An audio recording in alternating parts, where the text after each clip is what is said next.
인간과학원 9번째 주 강의 시작하겠습니다. 첫 번째 시간, 이번 시간엔 개혁주의 구원론 제10장 믿음에 대한 논의를 해보겠습니다. 자, 기독교라는 종교에 있어서 믿음은 구원의 가장 확실하고 가장 분명한 근거입니다. 우리가 이 부분에 있어서 뭔가 조금 오해하는 부분이 있습니다. 종교개혁이 마틴 루터가 이신칭의 교리를 발견하면서 시작이 됐다고 하죠. 그러다 보니까 어떤 오해가 있냐면 개신교에서는 믿음을 강조하고 이에 반해 카톨릭에서는 믿음이 아니라 행위를 강조한다. 즉 카톨릭에서는 믿음이 구원의 유일한 근거다라는 것을 부인하고 있다라고 생각하시는 분이 있는데 절대 그렇지 않습니다. 카톨릭은 거대한 조직이고 그러다 보니 자신들의 공식적인 견해와 카톨릭 소속에 있는 개별 뭐라고 해야 되나요? 신부들이라고 해야 되나요? 신학자들이라고 해야 되나요? 수녀들이라고 해야 되나요? 이런 사람들이 이야기하고 있는 것 간에 미묘한 차이가 있는 경우가 있는데 그러나 최종적으로 카톨릭에서 가장 중요한 건 교황청에서 나온 공식적인 견해입니다. 더군다나 이 공식적인 견해의 최종적인 언급이 가장 중요합니다.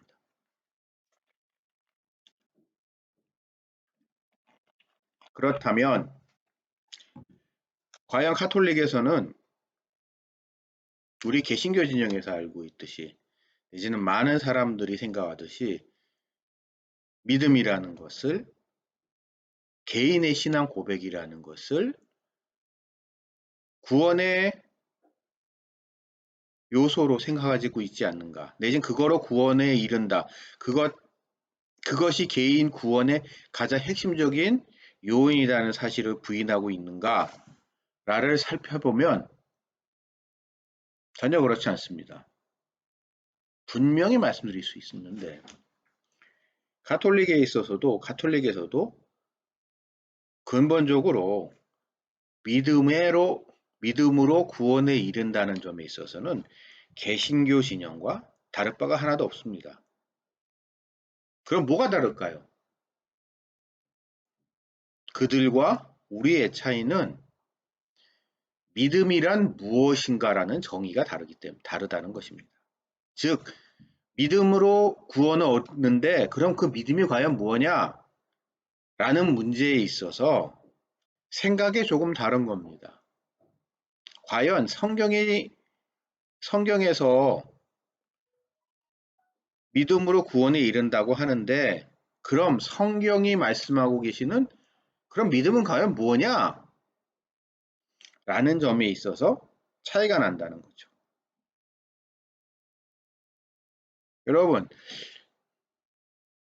여러분이 카톨릭에 대해서 알고 싶으면요. 특히 요즘 유튜브 같은 게 발달하면서 인터넷 같은 데 들어가 보면 그 출처가 불명확하고 검증되지 않은 사람들이 함부로 말하는 이야기들이 되게 많습니다.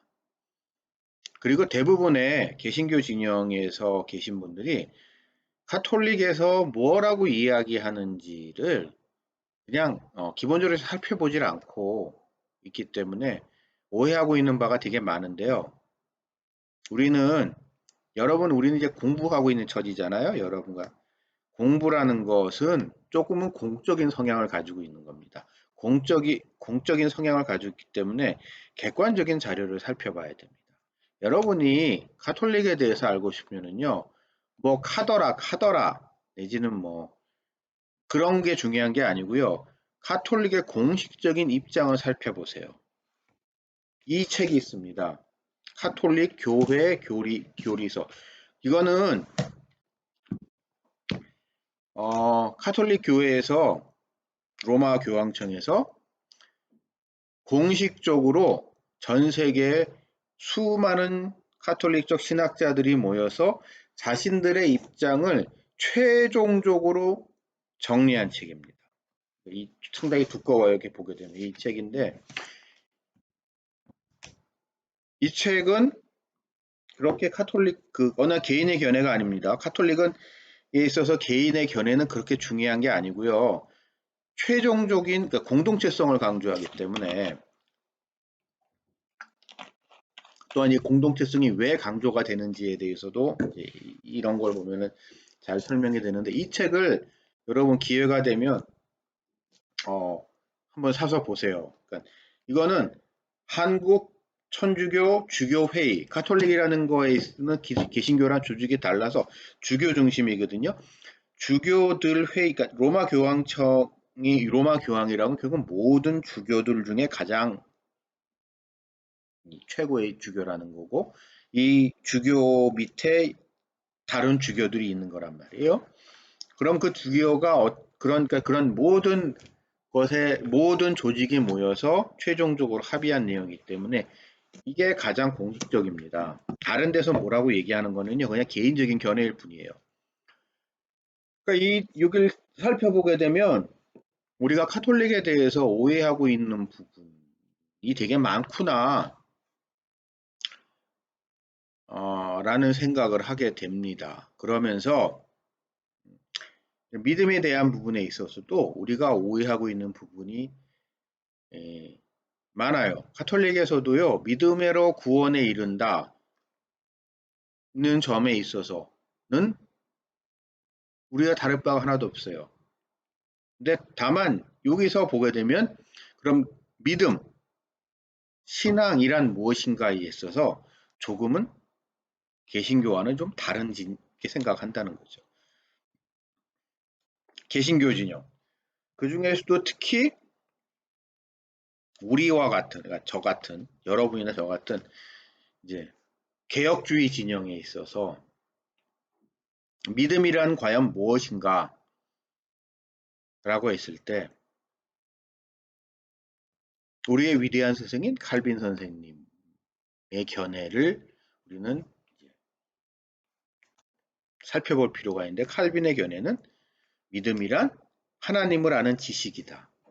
근데 이 지식이라는 것은 단순히 성경 지식이라든가 하나님에 대한, 예수님에 대한 그런 객관적이고 과학적인 사실을 아는 것과 그 아는 게 아는 것으로 끝나는 게 아니라 이것으로 말미암아 하나님과 인간의 전인격적인 관계, 올바른 관계를 맺어지는 것, 그것을 전체 통틀어서 믿음이라고 보는 거거든요. 그러니까 믿음이라는 부분에 있어서 한국교회의 이게 약간의, 그러니까 한국교회라는 교회의 역사적인 특수성이, 한국교회는 선교사들이 와서 세운 교회고, 선교사들이 세우고 오면서 단기간 안에 성장하고, 그 단기간 동안에 성장하는 과정에서 이제 부흥운동, 부흥회 이런 것들이 영향이 컸고, 이제 부흥회 같은 걸 하다 보면 이제 개인의 신앙적 결단하십시오. 누구 어느 목사님이 뭐자 믿으시는 분 아멘 하시기 바라겠습니다 하면서 했던 거, 믿으십시오, 믿으셔야만 합니다 하면서 했던 것 때문에 믿음이라는 것을요, 우리는 대단히 나의 개인적이고 어떤 감정적인 거, 내가 그렇게 믿어져 이유는 모르겠지만 그냥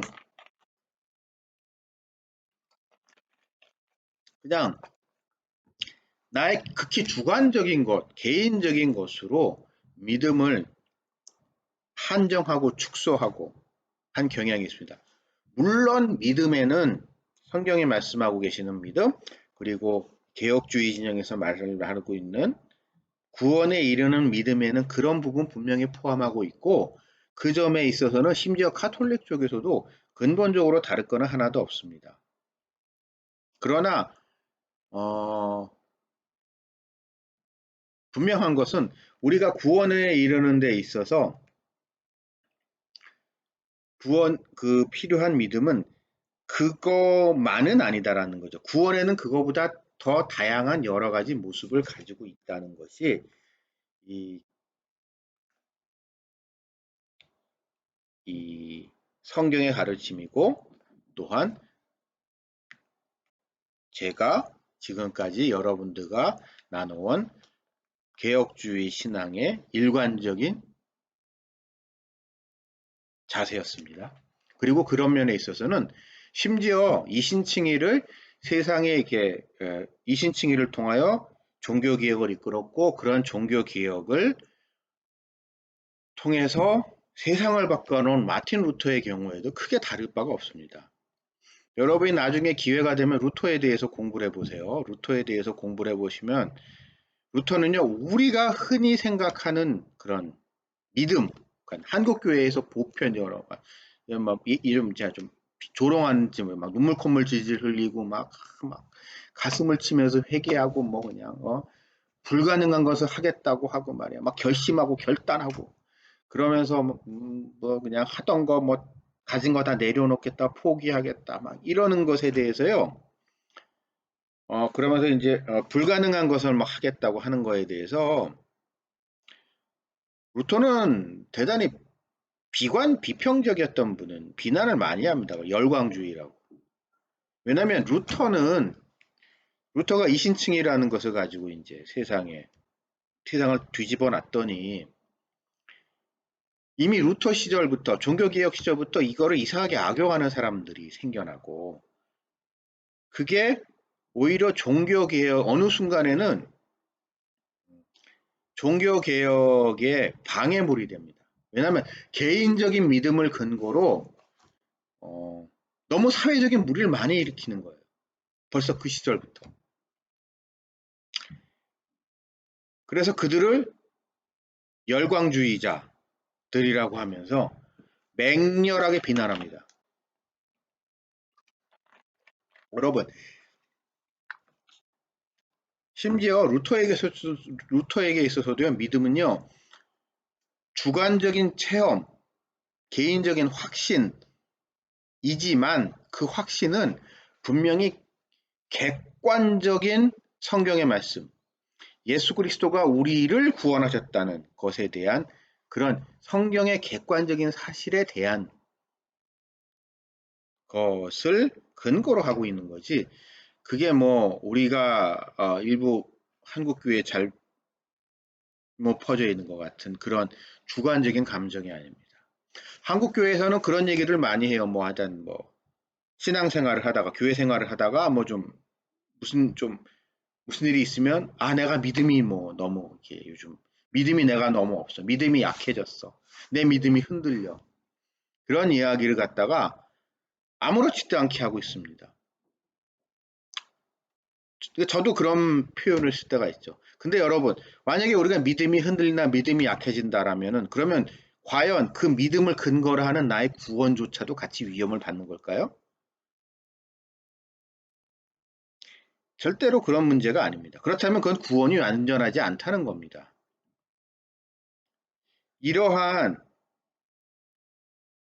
우리가 그냥 아니면 믿는다고 하면서도 믿음이 있다고 하면서도 믿음과는 전혀 관계없는 삶을 살아가는 모습.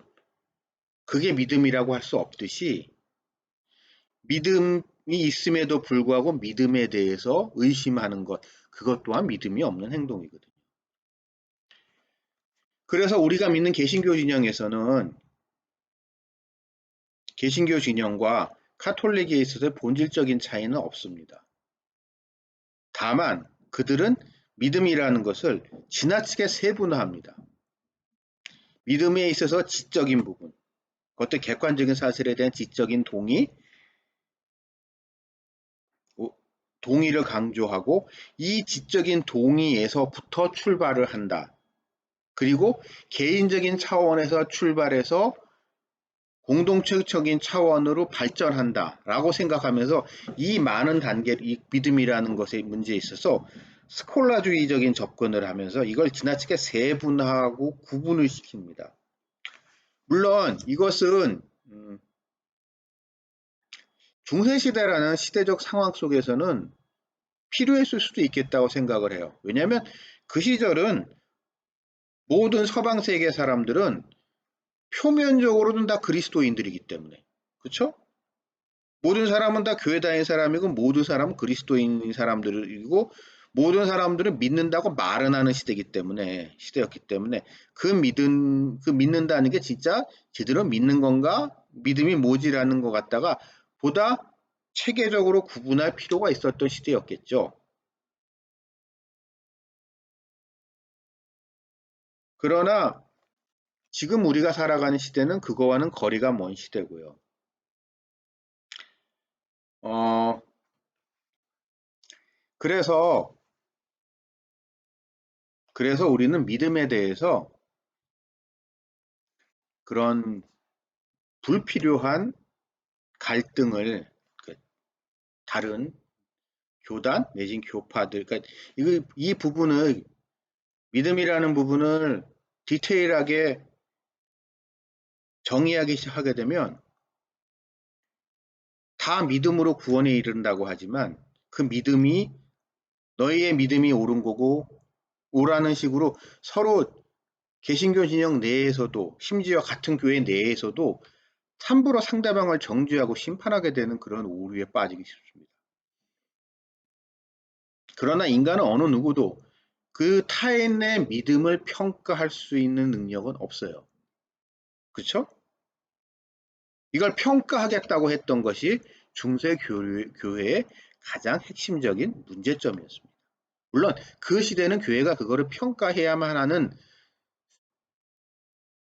시대적, 사회적 상황이 있었기 때문에 뭐 그럴 수도 있었다라고 넘어가지만 지금은 그런 시대가 아니잖아요. 교회가 세상을 심판할 수 있고 걔가 교회 그런 시대가 아니기 때문에. 그렇기 때문에 그런 디테일한 부분을 가지고 너무 그 구분을 하면은 좀 곤란하다. 물론 그렇다 똑같다는 거 아니라 분명히 차이점은 있습니다. 차이점은 있지만 너무 그렇게 좀 대결적인 관점에서 보지 않았으면 좋겠어요. 다만 이런 거는 있죠. 카톨릭과 그러면 카톨릭하고 개신교의 가장 구원의 문제에 있어서 구원이란 무엇인가, 구원의 근거인 믿음에 있어서 두 진영의 가장 핵심적인 차이가 뭐냐라고 물어보신다면 아주 단순하게 설명을 드리겠습니다. 카톨릭은 예서의 구원이라는 것은 구원의 근거가 되는 믿음이라는 것은 하나의 사건이고 그 사건에 의해서 진행되는 과정 전체가 믿음이라고 보는 거고요. 개신교 진영은 이 사건 그 자체가 믿음이라고 보는 겁니다. 개신교 진영은 사건 이 자체를 믿음으로 보기 때문에 그 이후에 일어나는 이제 다음 시간부터 칭이라든가 성화라든가 아니면 성도의 견인이라든가 이런 게 구분이 되는 거라면 아주 간단히 설명을 드리면 카톨릭 진영은 이거 전체를 모아서 하나의 믿음이라고 보는 거거든요. 그러다 보니까 그러면 이 첫 번째 이 사건이 그 하나만으로 구원에 과연 이룰 수 있느냐 없느냐라는 논란이 발생하게 되는데 성경의 말씀을 살펴보면 성경은 이 두 가지 부분을 다 포함하고 있습니다. 성경의 말씀은 이 두 가지 부분으로 다 적용이 가능하죠. 그러나 제 개인적인 견해는 교회가 세상의 중심이었던 중세시대에는 이 모든 그러니까 믿음이라는 하나의 사건과 그 이후에 나는 일련의 가정을 하나로 묶는 게 타당했을지 모르겠지만 지금과 같은 오늘날과 같은 불신의 사회, 비기독교적 사회 속에서는 믿음 하나만으로, 그러니까 믿음 하나만으로, 좀 제가 좀 제 말이 좀 냉소적이고 그런지 모르겠지만, 분명히 그 사람이 신앙 고백을 했고 하나님과 인격적인 관계를 맺는 어떠한 사건이 있었음에도 불구하고 그 이후에 있었던 일이 그런 일련의 과정이 없었다면 그가 과연 구원을 받느냐 못 받느냐. 여러분, 카톨릭이 결국요 개신교랑 차이가 나는 게 이런 부분이에요. 그러니까 연옥이라는 게 등장하게 되는 거고, 천국에도 이게 막 계단이 있다고 하잖아요. 뭐 천국에도 이렇게 등급이 있게 하고 뭐 이런 이야기가 다 이런 거랑 얽혀서 성경에 근거하지 않은 그런 좀 이상한 이야기들, 동의하기 힘든 이상한 이야기들을 하는 거고, 개신교 진영에서는 그런 건 성경적인 근거가 희박하기 때문에 믿음, 그거 하나로 충분하다. 다만 그 믿음은 인간인 우리가 평가할 수 있는 것은 아니고, 우리는 성경에 말씀하고 계신 것, 그 객관적인 진실, 그 자체만 알 뿐이다 라는 것이지요. 천길 물속을 알아도 한길 사람 속은 모르잖아요, 우리는. 그런 사람을 인간이 그런 판단할 수는 없는 거고, 그거는 결국 하나님의 몫이겠죠. 믿음에 대한 이야기 여기까지 하겠습니다. 얘기가 너무 길어질 것 같았어요. 예, 그럼 잠시 후에 이야기 계속 이어나가겠습니다.